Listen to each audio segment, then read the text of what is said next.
Bismillahirrahmanirrahim. Assalamualaikum warahmatullahi wabarakatuh.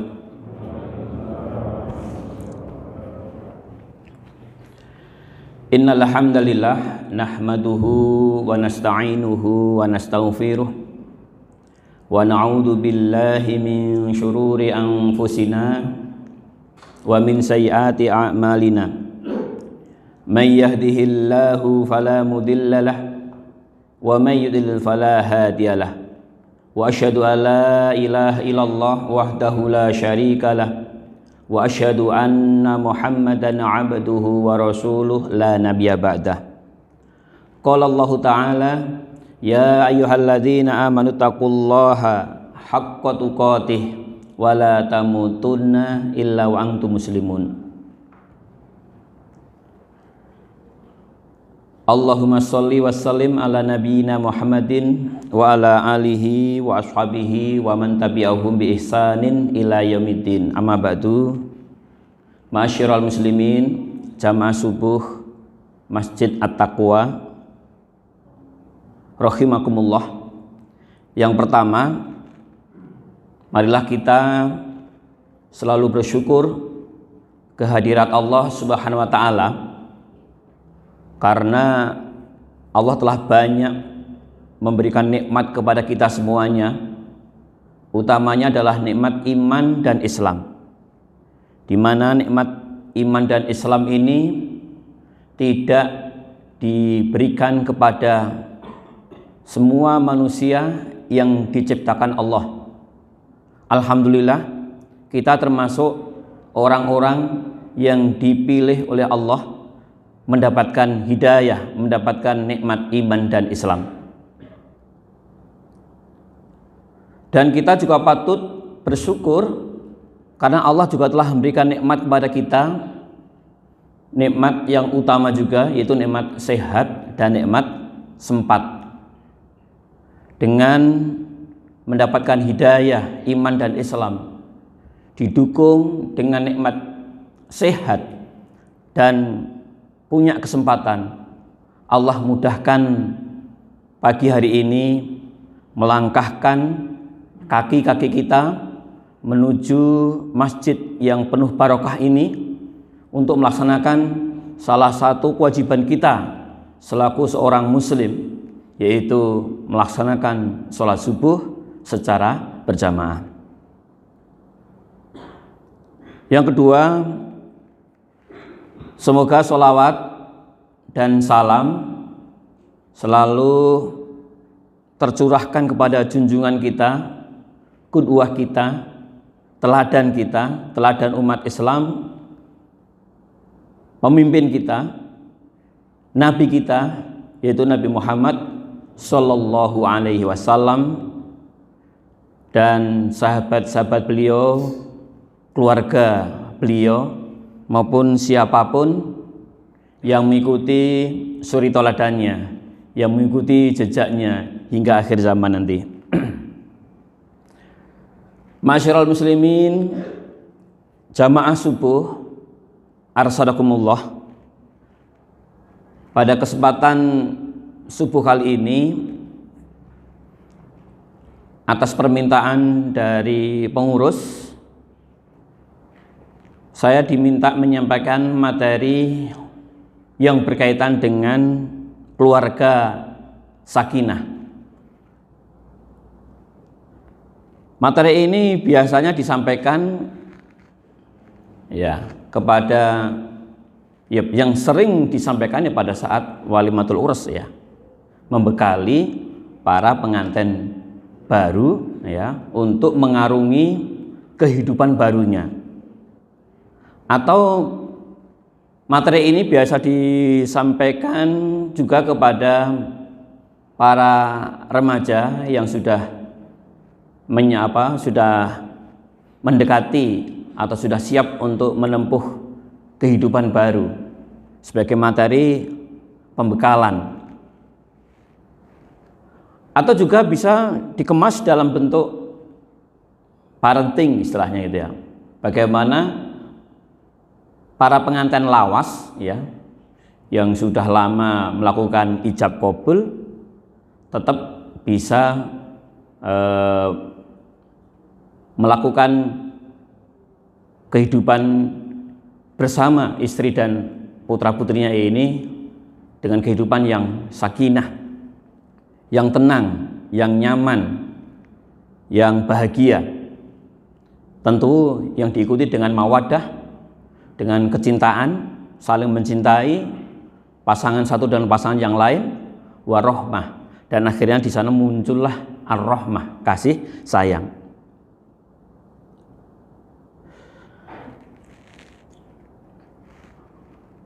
Kehidupan berumah tangga itu memang menakjubkan ya. Maka itu bagian yang disebut oleh Allah dalam surat familiar yang ya di telinga kita kalau kita membahas tentang sakinah itu, yang didahului dengan wa min ayatihi. Itu bagian dari tanda-tanda kekuasaan Allah. Dari tanda-tanda kebesaran Allah ini bisa kita lihat dalam kehidupan rumah tangga. Kok bisa? Ya, barangkali para hadirin jamaah subuh ada yang sudah menikah, padahal sebelum menikah belum kenal dengan pasangannya. Kalaupun mengenal, belum banyak mengenal, karena mungkin ada yang memilih menjaga diri untuk tidak berpacaran. Ada yang jodohnya itu tidak cuma sekitar Solo, ya, Solo Raya, tapi bahkan sampai ke luar Jawa. Dan sebelumnya tidak ada perkenalan sama sekali. Dan akhirnya menikah dan jadilah satu keluarga, dan alhamdulillah keluarganya sakinah. Ya. Di sana ada ketentraman, ada ketenangan, dan ada kebahagiaan. Kalau dipikir-pikir kok bisa ya begitu gitu. Nah ini maka bagian dari wa min ayatihi. Ini merupakan salah satu tanda-tanda kebesaran Allah. An khalaqalakum min anfusikum. Ya. Allah menciptakan pasangan-pasangan untukmu dari jenismu sendiri. Jenis ya sama-sama dari manusia, bukan dari makhluk lainnya. Dan itu juga bagian dari diri kita sendiri. Ada yang mengatakan itu bagian dari tulang rusuk kita. Ya. Azwajan, pasangan-pasangan. Dan Allah ciptakan itu untuk apa? Litaskunu ilaiha, ya, agar kamu cenderung dan merasa tentram kepadanya.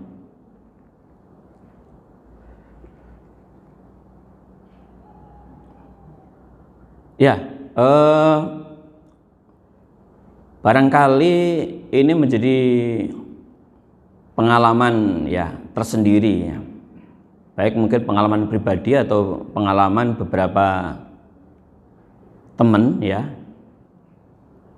Dan tidak lama saya baru saja mengantarkan keponakan untuk melakukan akad nikah ya. Untuk melakukan pernikahan. Dan sangat simpel sekali ya. Mungkin hanya dalam waktu kurang lebih 1 pekan ya. Ceritanya saya punya anak memiliki wali kelas kemudian punya tetangga seorang laki-laki yang dia kenal sebagai anak yang baik ya. Kemudian di sisi lain wali kelas tersebut cukup kenal dengan istri saya, di mana karena sering mengadakan pertemuan di rumah, karena di rumah dipakai untuk belajar selama belum diizinkan belajar tatap muka, itu belajar ada di rumah pribadi kami di luar kampus ya. Sementara ini saya tinggal di dalam kampus Pondok As-Salam, tapi punya rumah pribadi di luar. Artinya rumah tersebut belum dipakai setiap harinya, dan itu dipakai kelas anak saya, ada pertemuan karena belum diizinkan PTM. Jadi ada belajar singkat di situ. Akhirnya banyak kenal dengan istri dan menyampaikan, Mbak, saya lihat jenengan punya ponakan, saya punya tetangga. Bagaimana kalau kita jodohkan? Ya, istri saya tidak menjawab. Coba saya pertimbangkan dulu, saya minta pertimbangan pada yang lain, maksudnya pada istri, keluarga besar dan sebagainya. Setelah dilihat dari informasi data tersebut, oh anak ini anak yang baik. 3 hari berikutnya kemudian kita minta anak tersebut datang ke rumah. Kita tanya gimana, baru saya sampaikan kepada keponakan, ini ada anak memiliki profil seperti ini, apakah kamu bersedia kalau diproses untuk jadi istrinya? Diam aja. Diam berarti mau gitu. Ya sudah, kalau begitu besok kita pertemukan. Kita pertemukan untuk saling melihat, untuk saling berkenalan. Tapi ternyata dikasih waktu untuk saling melihat, hanya melihat tidak lebih dari 1 menit ya, karena mungkin merasa malu gitu ya. Ya sudah, kita bicara di balik tabir. Mau tanya apa? Tidak bisa tanya. Akhirnya kita berusaha menjadi seakan-akan dirinya, apa yang mau ditanyakan ya. Kemudian kita tanyakan siapa keluarganya, bagaimana riwayat pendidikannya, sekarang kerja di mana, apa aktivitasnya, bagaimana pemahaman keluarganya dan sebagainya. Akhirnya silahkan dipikirkan, ditanya pada keluarga besarnya masing-masing, apakah setelah mendapatkan informasi seperti ini kemudian bisa berlanjut ke proses berikutnya. Kita kasih waktu 2 hari atau 3 hari. Setelah itu ngebel, siap Ustaz, kami siap berlanjut. Kalau demikian besok hari Ahad orang tua suruh datang ke sini ya. Datang ke Solo untuk kalau memang serius dilanjuti. Betul itu, dari pertemuan hari Senin atau hari Selasa, hari Ahadnya orang tuanya sudah tiba dan menyatakan khitbah atau melamar. Ya, akhirnya terjadilah pernikahan. Tidak lebih dari 1 pekan ya, tidak saling mengenal, akhirnya terjadilah pernikahan. Ya, semoga dari pernikahan tersebut menjadi pernikahan yang sakinah, mawaddah, warahmah. Tetapi memang sebelumnya saya ingatkan kepada calon tadi bahwa 50.000 tahun sebelum bumi dan langit ini diciptakan, ya, Allah telah menetapkan 4 perkara, dan salah satunya adalah jodoh. Jadi jodohmu siapa itu sudah ditulis oleh Allah di Lauhil Mahfud 50.000 sebelum bumi dan langit ini diciptakan. Kalau jodohnya adalah si fulan ini, jodohmu yang ditulis di Lauhil Mahfud, pasti akan terjadi ijab qabul. Tetapi kalau jodohmu yang ada di Lauhil Mahfud itu bukan si fulan ini, pasti gagal. Jadi kalau gagal, anggap aja ini bukan jodohmu.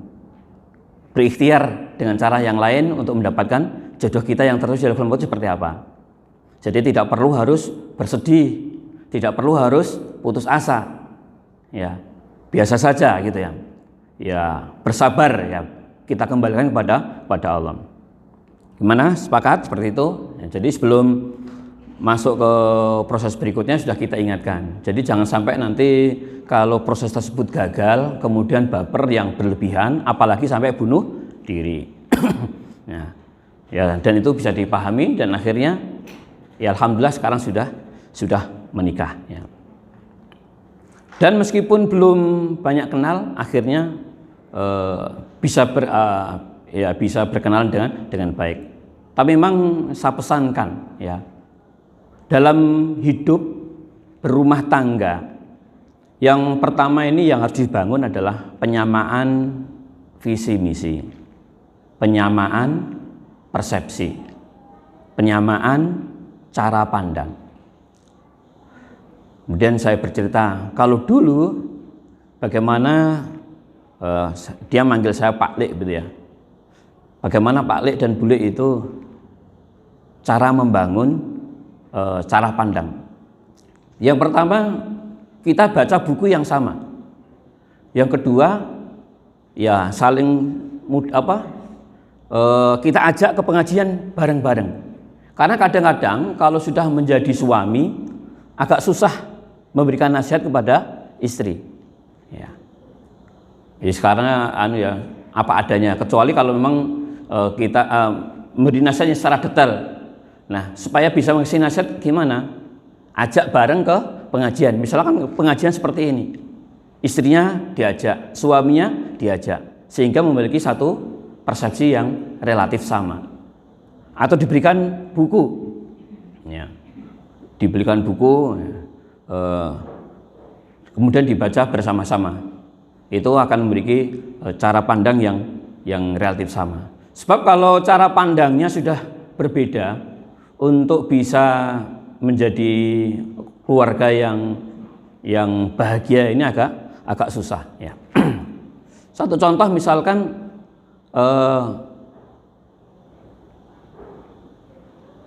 istrinya taat beribadah, suaminya kurang taat beribadah, itu sudah susah nanti untuk untuk bisa bareng-bareng bersama.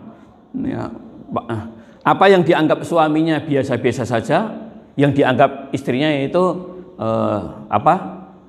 kurang pas, ya.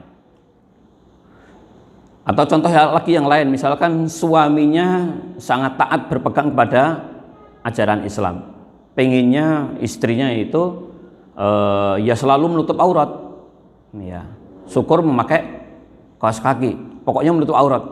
Sementara istrinya punya pemikiran, ya kalau bersama dengan keluarga ya, apalagi cuma di rumah ya nggak usah kaku-kaku lah, nggak apa-apa sih kalau menutup aurat di luar. Karena istri memiliki pemahaman yang berbeda dengan cara pemahaman suaminya, kadang-kadang persoalan seperti itu bisa mengakibatkan keluarga ini kurang harmonis, ya. Ya, bisa saja ada orang yang berpisah gara-gara persoalan-persoalan yang karena tidak ada kesamaan cara pandang. Maka penyamaan frekuensi, penyamaan cara pandang ini diperlukan, dan salah satu diantaranya adalah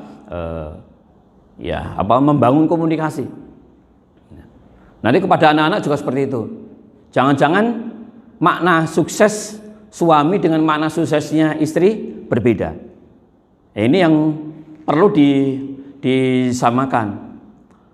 Suami memiliki prinsip yang penting anaknya itu bisa memiliki profesi yang bergengsi, kemudian memiliki ekonomi yang mapan, itu dianggap sukses. Tapi istrinya mungkin memandang bahwa kehidupan tidak cuma di dunia saja, tapi kehidupan ini ada di dunia ini cuma sebentar. Dia memiliki prinsip bahwa hidup itu akan mengalami 4 alam. Yang pertama adalah hidup di kandungan, yang kedua di dunia, yang ketiga di alam barzah, alam kubur, dan yang terakhir nanti di alam akhirat. Ternyata semakin kesini itu semakin panjang. Di alam kandungan cuma 9 bulan, di alam dunia itu mungkin 60-70 tahun, di alam barzah bisa ribuan tahun. Ya, di alam barzah, di alam kubur, masa transisi antara dunia dan akhirat itu bisa ribuan tahun. Contoh Nabi Adam itu kan sudah ribuan tahun, atau Nabi Muhammad sudah 1400 yang lalu, ya, 1400-an tahun yang lalu berada di alam barzah, dan ini belum masuk di alam akhirat, ya. Dan telah masuk di alam akhirat nanti lebih lama lagi. Rasulullah memberikan gambaran dunia dan akhirat itu seperti dunia itu kalau kita tempelkan jari kita di lautan kemudian diangkat, tetesan itu adalah dunia, sedangkan lautan air sebanyak itu adalah akhirat. Jadi sangat sebentar kali tinggal di dunia. Ada yang berdasarkan pada surat Al-Ma'arij itu miqdaruhu khamsina alfasanah. Satu hari di dunia tuh seperti satu hari di akhirat itu seperti kadarnya 50.000 tahun di dunia. Ya. Jadi tinggal di dunia yang 70 tahun itu sebetulnya mungkin hanya sesaat, mungkin hanya 2 menit ya kalau dibanding dengan kehidupan yang ada di akhirat. Tetapi itu sangat menentukan kehidupan di akhirat. Maka yang dimaksud sukses selain sukses di dunia juga sukses di akhirat. Yang dimaksud sukses di akhirat itu apa? Yaitu terbebas dari siksa api neraka dan masuk ke surga, mendapatkan magfirahnya Allah SWT.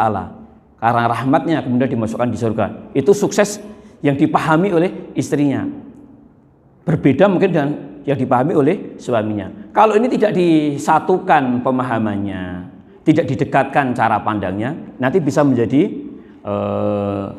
menjadi keluarga yang tidak sakinah, ya, yang tidak tentram, yang tidak nyaman. Ya.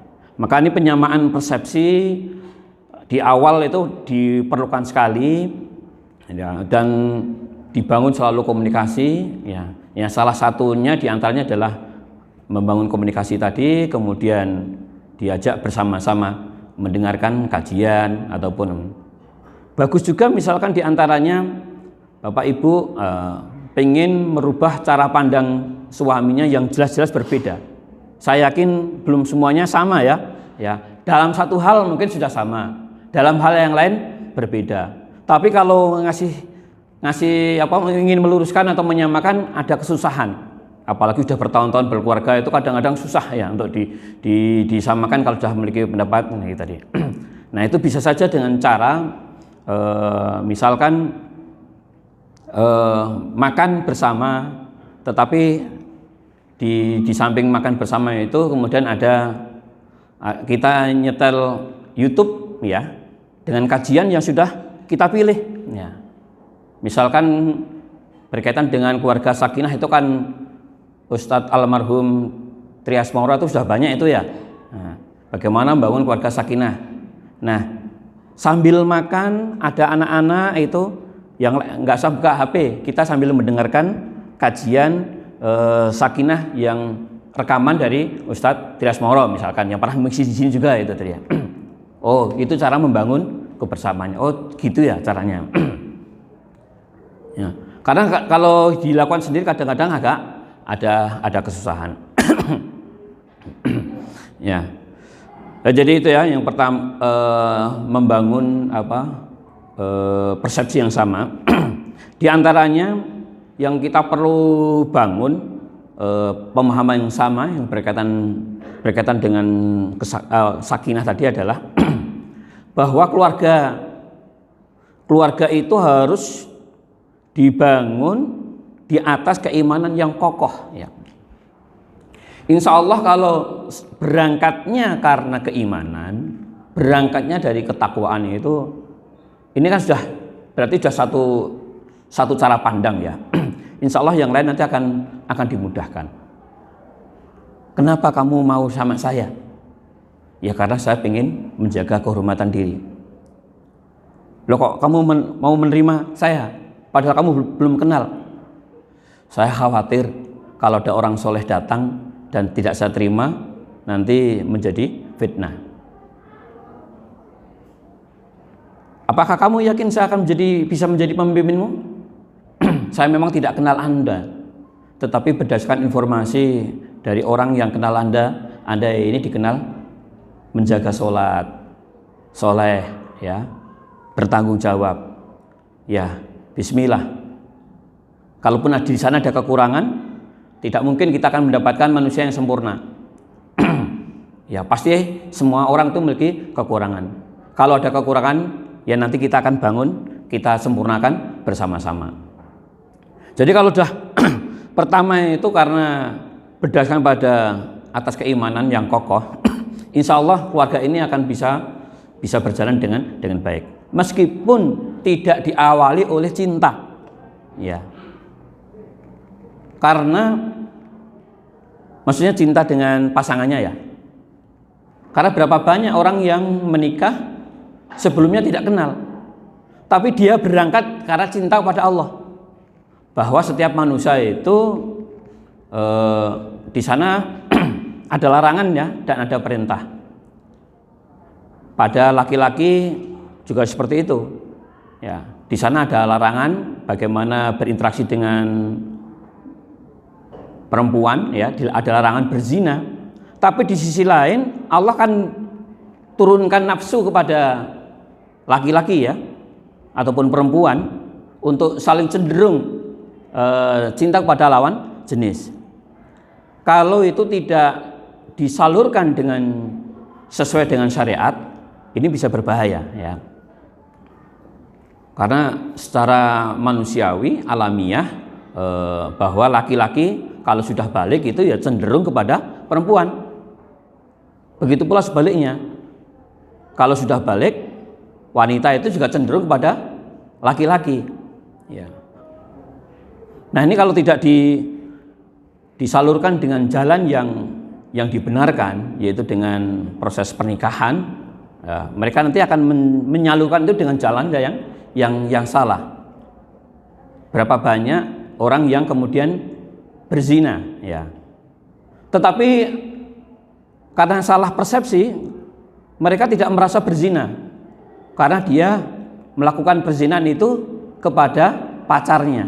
Jadi sudah ada anggapan kalau sudah jadi pacar itu sudah menjadi seakan-akan sudah halal. Ya. Ini yang kalau kita tidak berhati-hati bisa seperti itu tadi. Maka keluarga sakinah yang berdiri di atas keimanan yang kokoh, ya, dengan niat karena ingin menjaga kehormatan diri, ingin membangun keluarga yang di situ nanti akan lahir generasi penggantinya yang soleh dan solehah, insya Allah akan sakinah dan mawaddah warahmah itu akan terwujud juga di sana. Kemudian keluarga sakinah ini juga harus di sana ada yang dibangun adalah menunaikan misi ibadah dalam kehidupan.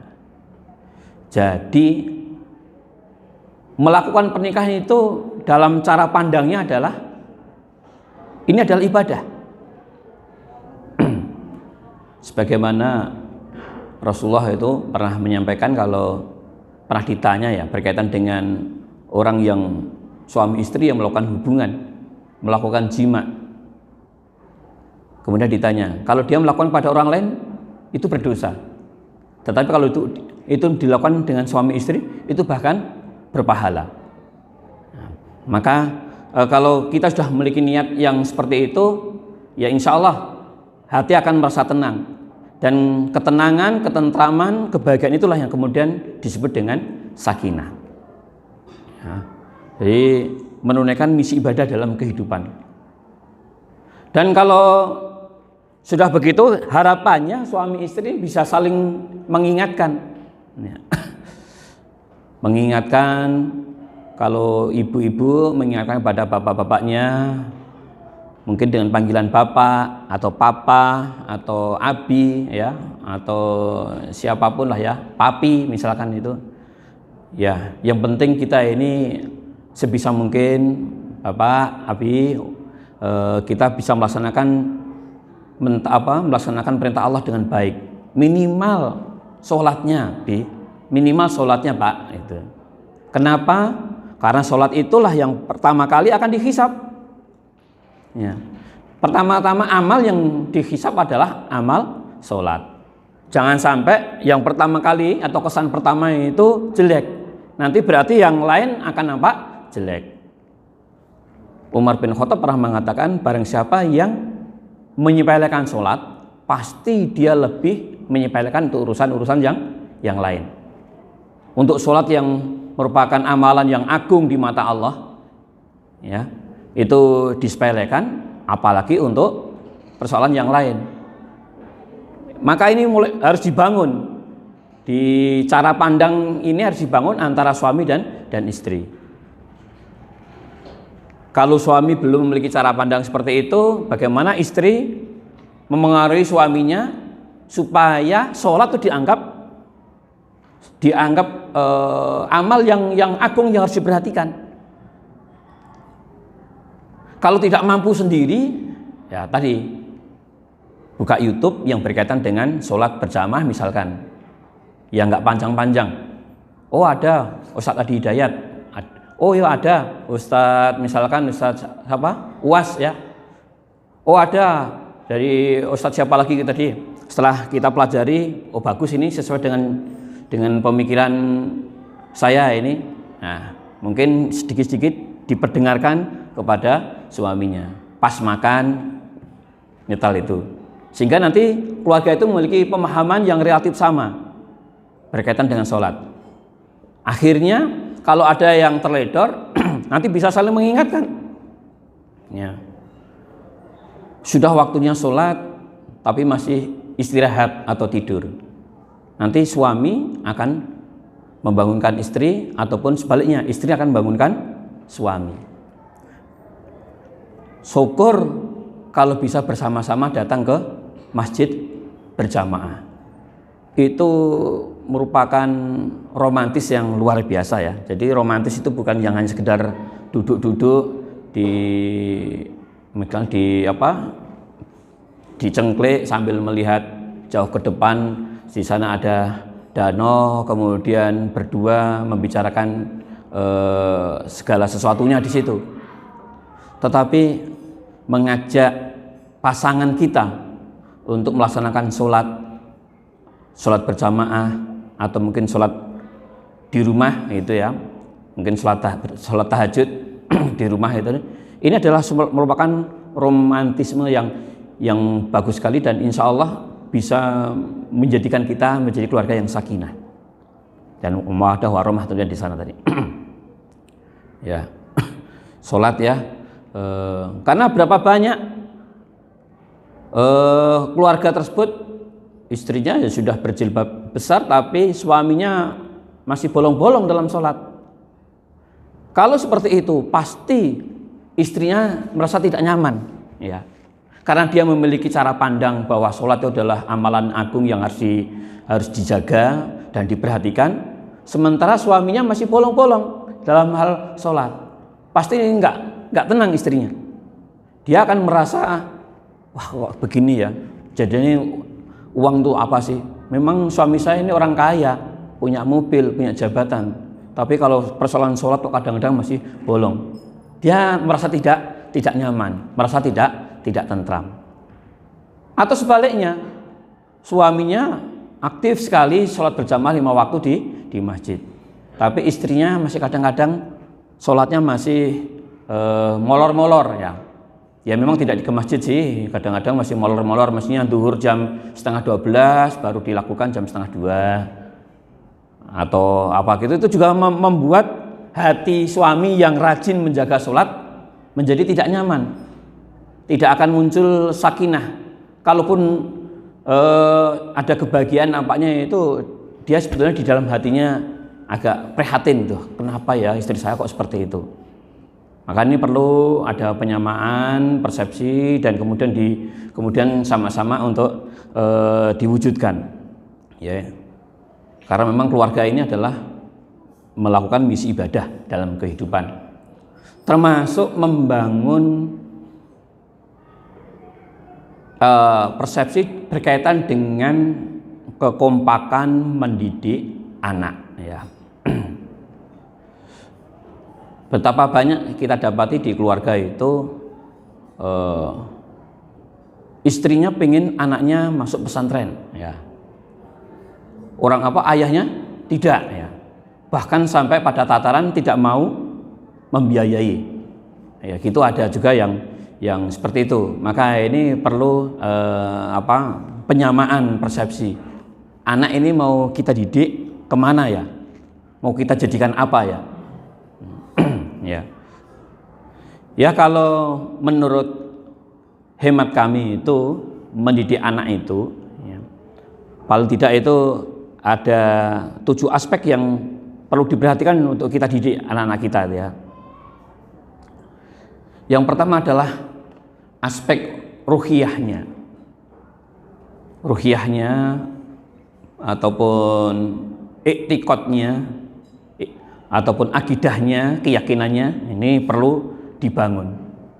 Dengan target apa? Kalau kita mendidik ruhiyahnya itu, anak itu senang pahala, takut dosa, dan merasa dilihat oleh Allah.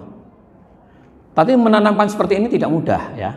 Gimana caranya supaya anak kita itu senang kalau melakukan yang berpahala, takut kalau yang berdosa, dan merasa dilihat oleh Allah. Sebagaimana target yang kita inginkan adalah mendidik seperti anak pengembala yang pernah dijumpai oleh Umar bin Khattab, mengembala kambing, katakanlah ada 40 kambing yang dia gembala, yang dia urus ya. Kemudian datanglah Umar bin Khattab menguji, menanya, "Wahai nak, itu kambing miliknya siapa?" "Punya majikanku." "Ada berapa jumlahnya?" 40 ekor. "Kalau saya beli satu, ini bukan punyaku. Ya kamu bilang aja kalau kambingmu itu dimakan serigala, nanti uangnya untukmu." Anak ini tidak berani melakukan. Fa'aina Allah, di mana Allah? Kan majikanmu tidak tahu. Iya, majikanku tidak tahu. Dan saya bisa menipu majikanku dengan mengatakan kenapa kok tinggal 39, yang satu dimakan serigala. Selesai kita di. Tetapi kan dia merasa dipantau, dilihat oleh Allah. Fa'aina Allah, di manakah Allah? Nah, mendidik menjadi anak yang suka pahala, takut dosa, dan melihat dan merasa dilihat oleh Allah ini yang tentu kita dari diri kita sendiri mestinya harus kita mulai. Kemudian juga kita harus banyak membaca kisah orang-orang terdahulu, para sahabat, ya, kemudian para tabiin atau para pendahulu kita, para salaf, bagaimana mereka tadi kemudian dididikkan kepada anak kita sehingga memiliki prinsip seperti itu. Nah, itu yang pertama ya. Ini perlu mungkin kita samakan persepsi kita antara suami dan istri. Apa saja tuh sih yang harus dididikkan kepada anak-anak? Ya, kalau hemat saya tadi ada 7 ya. Yang pertama ruhiyahnya. Insya Allah kalau ruhiyahnya ini berhasil kita tanamkan dengan baik sehingga anak betul-betul memiliki indikasi suka pahala, takut dosa, dan merasa dilihat oleh Allah, untuk yang lain akan relatif lebih mudah. Tapi itu saja tidak cukup ya. Ada aspek lain lagi yang perlu ditanamkan dalam pendidikan, yaitu adalah nafsiyah, mentalitasnya ya. Targetnya apa? Anak menjadi sabar, syukur ya, kemudian istiqomah ya, mujahadah, bersungguh-sungguh ya. Kalau melakukan segala sesuatu itu bersungguh-sungguh ya, ulet ya, tidak mudah menyerah ya, tidak mudah putus asa, tidak mudah ngelokro ya, tapi berjuang terus begitu dia. Kita tanamkan kepada anak-anak dan ini harus disamakan dulu antara suami dan istri ya, bahwa yang namanya belajar itu adalah letih. Jadi kalau kamu belum berletih-letih itu namanya belum belajar. Ceritakan bagaimana Imam Syafi'i belajar. Ceritakan bagaimana para ulama itu belajar. Sehingga kalau kamu sekarang bukan terpaksa, ini adalah pilihan yang terbaik, kamu sama masukkan ke pesantren. Karena kadang-kadang ini berbeda pendapat ya antara suami dan istri. Kasihan anak kita baru lulus SD dimasukkan di pesantren, mencuci sendiri, menyetrika sendiri. Biasanya kan masih kita suapi, ini dia harus makan sendiri. Nanti bagaimana? Tapi kalau sudah kita samakan bahwa selain ruhiyahnya kita didik, kita juga perlu menyiapkan nafsiyahnya, mentalnya, ya, sehingga anak kita ini jadi anak-anak yang tegar, ya. Kalau dipuji tidak terbang, kalau dicaci tidak tumbang. Karena berapa banyak ini karena yang hidup di rumah yang relatif mampu, orang tuanya mungkin menjadi orang tokoh masyarakat, memiliki pembantu lebih dari satu, biasa dilayani, sehingga nyaris tidak pernah dicela oleh temannya dalam lingkungan yang begitu. Nah, pada saat dia hidup sebenarnya ada di luar, orang yang selalu dipuji-puji, ya, dilayani, ketika ada orang yang mencela sekali saja langsung tumbang. Tidak mampu, lokro, putus asa, kemudian bahkan ada yang kemudian mungkin akan bunuh diri dan sebagainya tadi. Maka kita harus membangun, mendidik anak, ya, nah, tidak semua nanti orang akan memuji kita. Ya, memang ada yang memuji kita, tapi pasti juga ada yang mencela, mencemooh dan sebagainya. Yang penting kita melakukan yang dibenarkan oleh Allah dan Rasulnya. Kalau itu sudah antum lakukan, kalau ada yang mencela, biarkan. Itu bagian dari cobaan. Dan kalau kamu sabar, kamu dapat pahala. Siapa yang tidak tahu Nabi Muhammad ini, apalagi di bulan Rabiul Awal, ya. Sekarang sedang banyak orang yang menceritakan, mengkisahkan kembali, mengambil pelajaran, mengambil hikmah dari Nabi Muhammad. Karena ini adalah di bulan Maulud, ya, di Maulud Nabi. Tanggal 19 Oktober kemarin, ya, bertepatan dengan 12 Rabiul Awal. Rasulullah ini kan sejak kecil terkenal dengan Al-Amin, orang yang dapat dipercaya. Tapi toh kenyataannya menjelang ataupun awal-awal beliau diangkat menjadi nabi di umur 40 tahunan, padahal sudah diketahui sangat bagus, sangat baik, itu pun banyak yang mencela. Ada yang menganggapnya beliau gila, bahkan ada juga yang orang yang melempari dengan kotoran. Ini kebayang nggak kira-kira di zaman sekarang ini ada tetangga kita atau rival kita kemudian melempari wajah kita dengan kotoran kuda misalkan atau kotoran sapi gitu. Wah, pasti kita akan menggebu-gebu marahnya, ya. Tapi ternyata Rasulullah itu pernah dibegitukan, ya.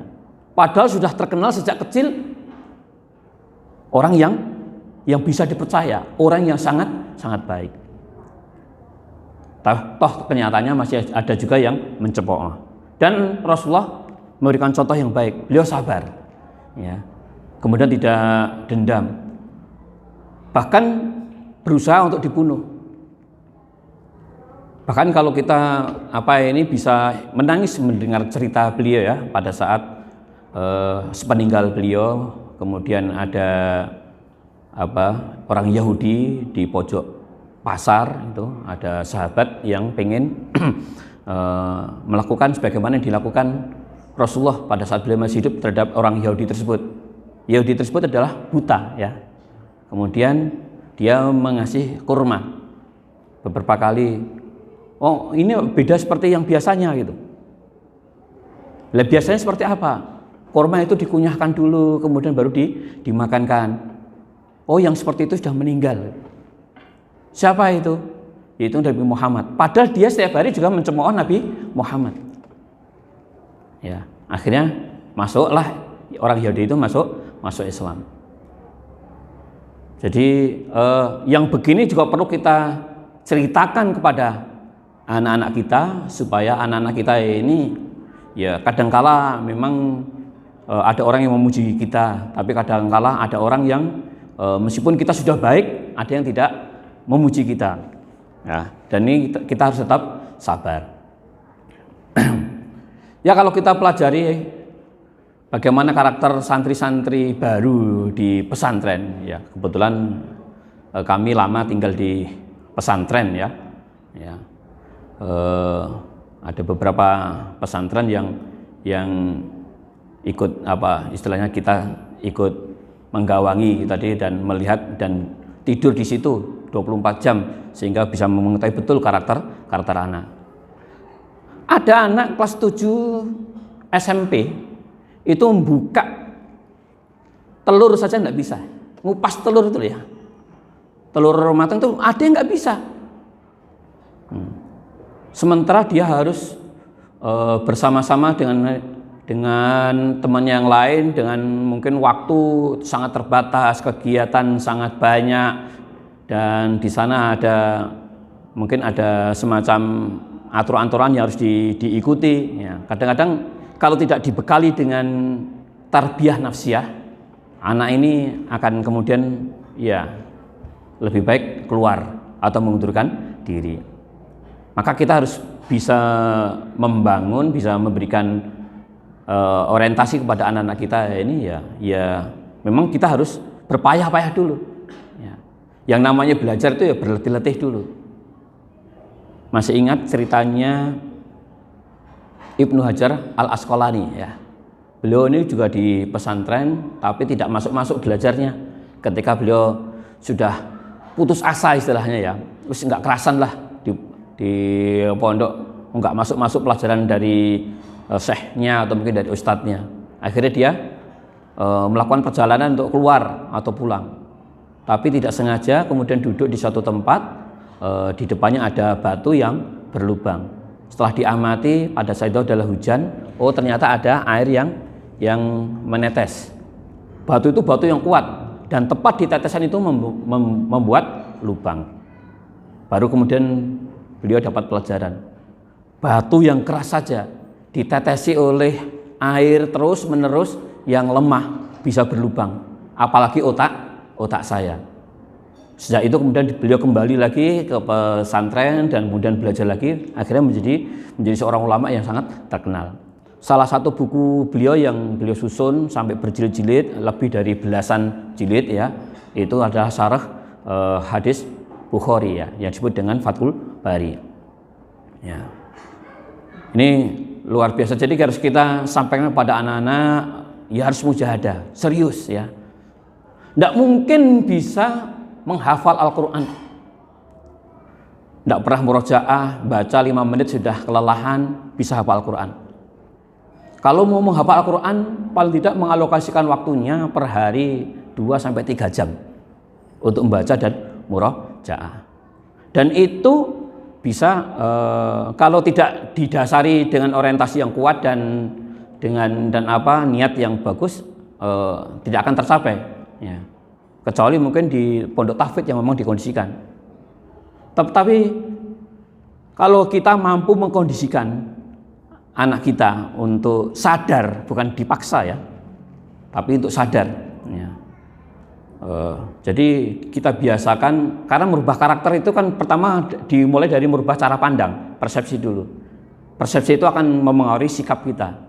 Sikap yang terus menerus akan menjadi akhlak, akan menjadi kebiasaan, dan kebiasaan yang terus menerus akan menjadi karakter. Nah, bagus kalau kita mendidik anak selain di sana ada unsur pemaksaan ya, karena menurut Ali bin Abi Thalib itu mendidik anaknya itu 3 fase. 7 tahun pertama, 7 tahun kedua, 7 tahun ketiga. 7 tahun pertama itu jadikan anak seperti raja, dilayani. Ya, anak umur 3 tahun, 4 tahun kita sholat kemudian jingklak-jingklak di kepala kita, ya kita terima karena dia raja. Ya. Apa yang dia inginkan kita penuhi, karena memang dia raja. Tapi 7 tahun yang kedua, umur 8 tahun sampai 14 tahun, kita jadikan dia menjadi tawanan. Cara mendidiknya dibatasi. Tawanan itu kan di tempat yang mungkin tertentu, kemudian di sana dia tidak bisa memilih ya, tapi dipilihkan mana. Nah, kira-kira gambarannya tawan kita dia. Maka umur 8 sampai 14 tahun atau umur SD SMP itu ya agak diketati gitu ya. Ada aturan yang harus ditaati. Untuk 3 tahun yang berikutnya kita jadikan dia sebagai perdana menteri ataupun menteri. Jadi cara mendidiknya tidak kamu harus begitu, dengan menteri tidak seperti itu. Tapi diajak bicara ya. Dianggap sebagai seorang sahabat. Kira-kira umur 15 tahun sampai 21 tahun. Nah, ini kita juga harus pahami bersama, dan sebisa mungkin antara suami dan istri memiliki cara pandang yang relatif sama, sehingga anak-anak ini akan berjalan dengan baik. Jadi persepsinya yang pertama kali, bangun kesadaran ya, bukan kita paksa. Nah, untuk bisa membangun kesadaran ini, berikan basyira wa nadhira ya, berikan kabar gembira sekaligus juga kabar peringatan. Misalkan kita akan ingin anak-anak kita ini menghafal Al-Quran. Tentu sebaik-baik pendidikan adalah teladan. Ya, sebaik-baik pendidikan itu adalah memberikan uswah. Kita mulai dari diri kita sendiri. Meskipun kita tidak hafal. Dalam pengalaman orang, eksperimen atau penelitian mungkin, tidak mungkin orang tidak pernah membaca Al-Quran kemudian hafal, tidak mungkin. Tapi di sana pasti ada pengulangan-pengulangan, ada murojaah. Pada seperti model Al-Qasimi misalkan itu, tahfidz itu satu ayat dibaca 40 kali. Baru nanti bergeser ke ayat yang lain. Sudah hafal itu katanya. Artinya kalau baru dibaca sekali, 2 kali, jarang yang hafal. Kecuali orang-orang khusus ya, memiliki kemampuan akal yang di luar kebiasaan ya, memiliki IQ yang tinggi mungkin. Tapi kalau orang-orang yang normal seperti kita, ya paling tidak 40 kali baru hafal. Itu pun nanti besok pagi lupa lagi ya. Nah, satu ayat 40 kali itu butuh waktu, butuh di sana ada kepayahan. Makanya harus kita jelaskan pada anak-anak ya. Yang namanya belajar itu letih. Tidak ada orang yang tanpa berletih-letih kemudian dia berhasil mendapatkan ilmu ataupun mendapatkan hafalan.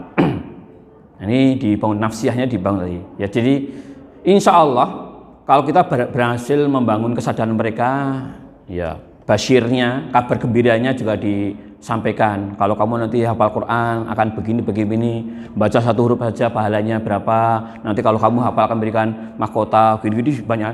Kemudian juga nadhirohnya juga disampaikan juga, kabar peringatannya seperti apa.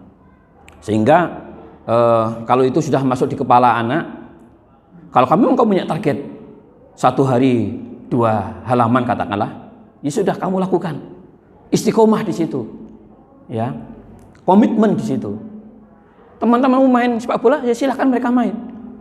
Yang penting targetmu 1 hari 2 halaman tercapai. Setelah itu silahkan kalau mau main-main sama teman-temannya. Ternyata itu kalau dipegang teguh oleh anak itu bisa ya. Dia tetap bisa bergaul dengan temannya, tapi target juga tercapai dan tidak mudah dipengaruhi oleh teman-temannya. Ya. Waktunya tinggal 1 menit ya. Sebetulnya masih ada 4 lagi, masih ada 5 lagi yang mungkin perlu kita bahas ya. Tapi mungkin saya sampaikan secara cepat ruhiyahnya. Tadi anak jadi suka pahala, takut dosa dan merasa dipantau, merasa dilihat oleh Allah. Nafsiyahnya itu sabar, mujahadah, ulet, pantang menyerah ya. Terus kita tadi kan gitu. Kemudian yang ketiga itu adalah fikriyahnya. Bagaimana anak memiliki prinsip al ilmu qabla al qaul wal amal. Sebelum berkata dan beramal didahului dengan ilmu. Dan yang kedua, tidak gagap teknologi. Maka imtek harus kita berikan kepada anak kita. Kemudian yang keempat adalah jasadiahnya, fisiknya. Fisik ini juga perlu dibina ya. Targetnya apa? Samapta, sehat, tidak sakit-sakitan. Sehingga ya anak-anak memang perlu diajari berenang, syukur bisa berkuda. Minimal 1 hari harus berjalan mengelilingi lapangan berapa kali, atau mungkin push up berapa kali. Pola makannya makanan yang sehat. Kita ambil contoh bagaimana Rasulullah itu dikasih dokter dari Mesir 1 tahun 2 tahun nggak bermanfaat itu dokter tadi karena semuanya sehat. Nah, pola hidup sehat ini juga perlu kita sampaikan. Kemudian yang kelima, masalah ijtimaiyah, sosial, bagaimana hidup bersosial. Sosial ini peduli sosial, kemudian memiliki sifat itsar, mendahulukan kepentingan saudara seimannya atau saudara yang lain tadi ya.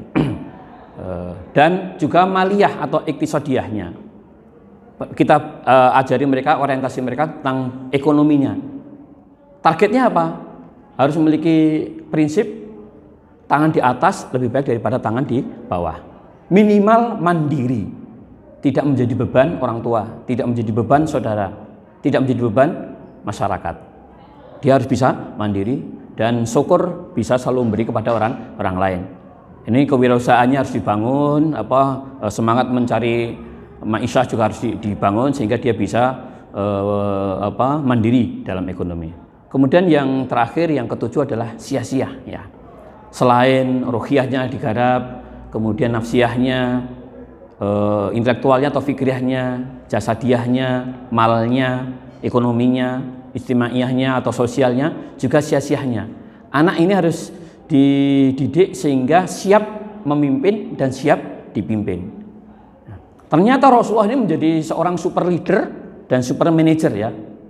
Para sahabat itu banyak sekali. Yang meninggal di Mekah dan di Madinah lebih sedikit dibanding yang meninggal di luar Mekah dan Madinah.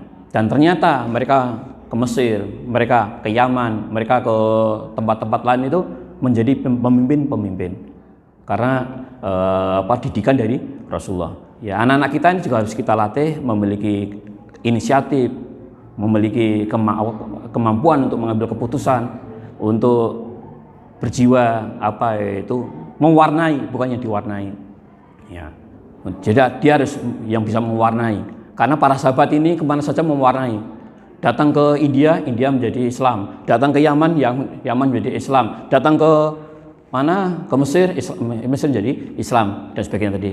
Dia semangat mewarnai, bukan terwarnai. Ini adalah tarbiyah sia-sia. Saya kira demikian asatidz sekalian, masyaallah muslimin, jamaah subuh ya.